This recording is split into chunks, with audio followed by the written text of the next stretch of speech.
Grabe guys, sobrang enjoy yung ating travel. So after natin mag-travel, galing sa Pagsangham Falls, so nagutom yung ating kaibigan. So dito tayo sa kainan sa tabing ilog sa Pagsangham, Laguna pa rin.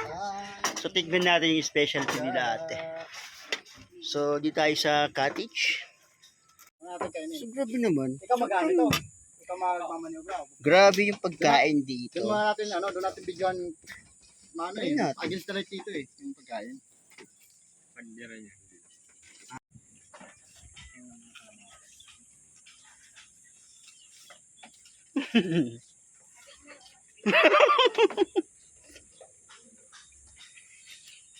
Mainit pa yun. Mainit pa rin. Mainit. Yung sarap. Grabe. Mga kabrata, bigyan mo natin pag nakakit na. Bigyan mo natin pag nakakit na. Pwede ba? Hindi kaya?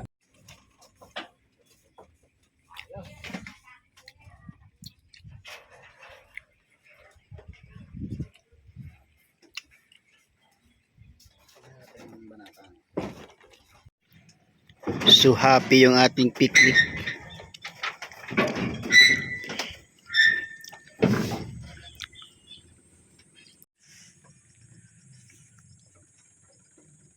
Sobrang perfect yung lugar, no? Lahat na napunta namin mula pa kahapon hanggang sa ngayon, napaka-perfect guys. So, alam ko pa paano namin uubusin to. So, since dalawa lang kami, tapos meron kaming katulong, kakain din siya. Ayun. Yung ating bangkiro. So, yun guys. Punta kami sa gitna ng dagat. Ilog pala, hindi dagat. Hilahin natin yung hilahin yung ating bangka. Ayun guys. So, grabe yung trip natin to, no? Tapos, parang wala ka lang talagang hanapin pa. Sana laging ganito. Ayan.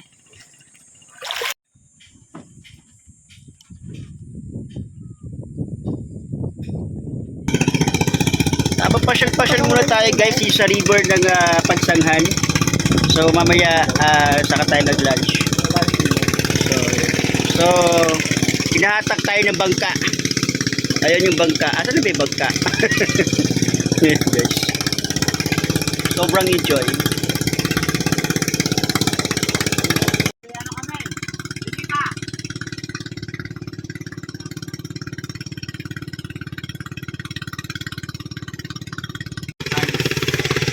Grabe talaga itong ginawa sa atin ni NA Madrid guys.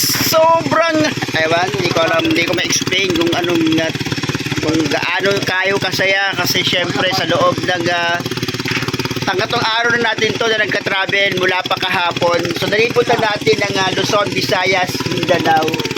So grabe. Hindi naman, joke lang, Laguna lang naman. So kakain tayo, floating cage, tapos pupunta kayo doon sa, ewan ko, halo-halo lang daw eh. So yan guys. Ito yung natin. Madilim eh. So, nakaka-enjoy pala rito. Sobrang solid guys. So start na tayo ng pakpakan, kakain na tayo guys. And syempre courtesy ng ating kaibigan, yan guys. So shout out sa ating bisita. Ayan. Grabe yung pa-experience sa atin ni NA Madrid guys. Sa loob ng kalahating araw, lilibutin natin ang Pagsanhan yan. Syempre, natutuwa ako kasi syempre unexpected naman itong travel natin na to. Although, di ko na expect na nasa Pilipinas itong kumag na to eh. Kasi last year, akala ko nagbibiro lang siya na nasa Pilipinas. Although, yun nga, sabi niya sa akin, nagkita raw kami pero di ko naman seryoso. Kasi, bully kasi to tol. Bully kasi yan. Hindi yan seryoso makausap kung nasa Pilipinas ba siya o wala. Pero grabe, sulit. Actually, first time namin din mag-meet. Ilang taon tayo tol? 3 taon na, no? 3 taon na kami magkakilala through social media. Since isa lang naman yung industry aming kinahihiligan, kundi yung vlogging. So kasama natin siya. And this time, syempre kasama natin siyang kain sa floating cage, guys. Syempre kasama natin ang ating tour guide. Ano pangalan mo? John Paul. Anong pilyedo? Brenica. Ano mo si Brenica? Yung artista, sino nga pangalan nun? Aljor. Ano mo si Aljor Brenica? Ayan, guys. So meron tayong pinsang buko ni Aljor Brenica. Ayan. So andun yung bangkero. Malayo na tayo eh. Ito guys, Pagsanhan River to. So ito yung natin, Pagsanhan. So makikita mo doon yun, I love Pagsanhan. Ayan. So kakain tayo pero naka-floating cage pa tayo. So kainan sa tabing ilog sa Pagsanhan, Laguna. Mabilis lang siyang mapuntahan at kilalang naman. So, yeah. So pupunta naman tayo sa lugar kung saan halo-halo daw yung pupuntahan natin. Kakain tayo ng halo-halo. First time nating maranasan magbiyahe sa floating cage. Tapos magla-lunch tayo sa floating cage. Grabe guys. Sobrang solid yung travel. And pakita ko sa inyo, ito kasi river to ng San Juan. Pagsanhan River. So ayan. So sa labas makikita mo yung Pagsanhan. I love Pagsanhan. Yeah. So ito yung boat ni Mayor, sabi. Pwedeng rentahan daw yan eh. Pupunta tayo doon sa halo-halo.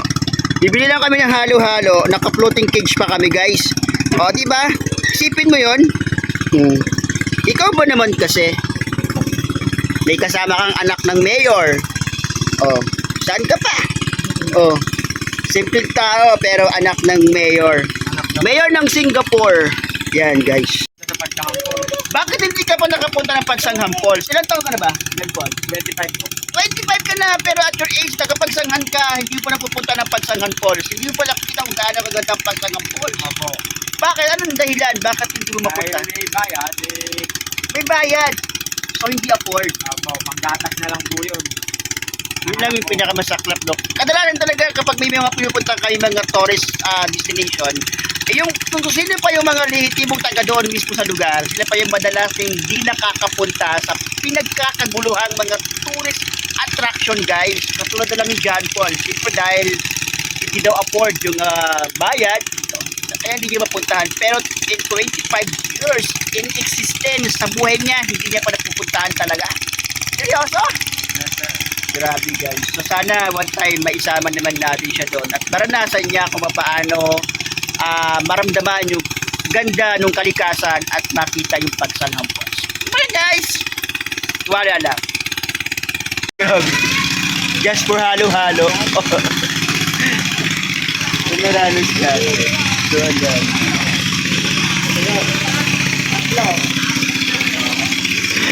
So dito tayo guys sa anong lugar na to?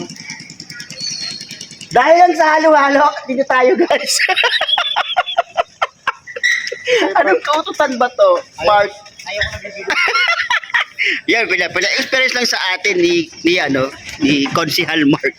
Yung kanyang pinaka gustong-gusto niyang trip ba? See guys, titikman natin sa pinakamasarap na halo-halo. Nasabi lang, pinakamasarap daw na halo-halo. Yun doon guys. Hindi ko alam kung anong halo-halo. Tanggalin mo nga yung tissue. Ha? Tanggalin mo yung tissue. Tissue? Bakit? Ayan guys, titikman natin yung sarap ng halo-halo ng Pagsanghan. Ayan guys, hindi ko alam kung gaano kasarap yan. Hi! So, okay. So dahil syempre, andito tayo sa destination, nasa almost 20 minutes na yung travel natin mula dun sa kainan sa tabing ilog. Tapos papunta tayo dito sa gawaan ng halo-halo. Maraming customer guys. Marami silang customer dito. So, ibig sabihin, dinadayo talaga yung halo-halo nila. So ang layo ng dating natin hanggang doon. So nasa ilalim tayo ng tulay.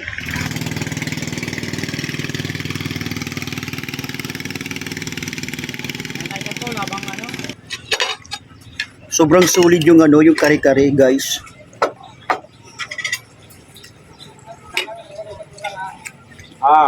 Sige lang, boss.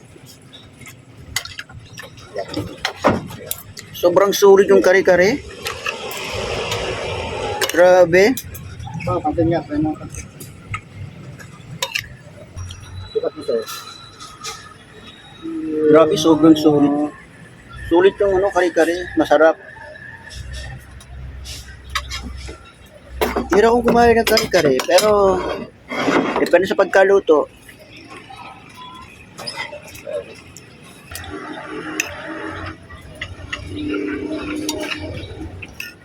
Ito, ano kayong nalo sa kare-kare na to?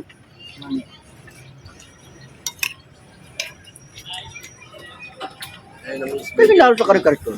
Sarap eh.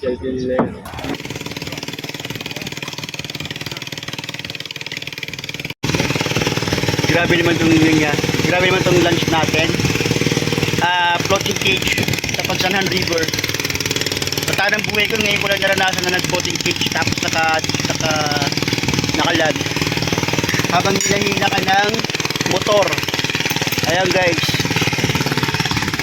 So enjoy and see you next year ulit.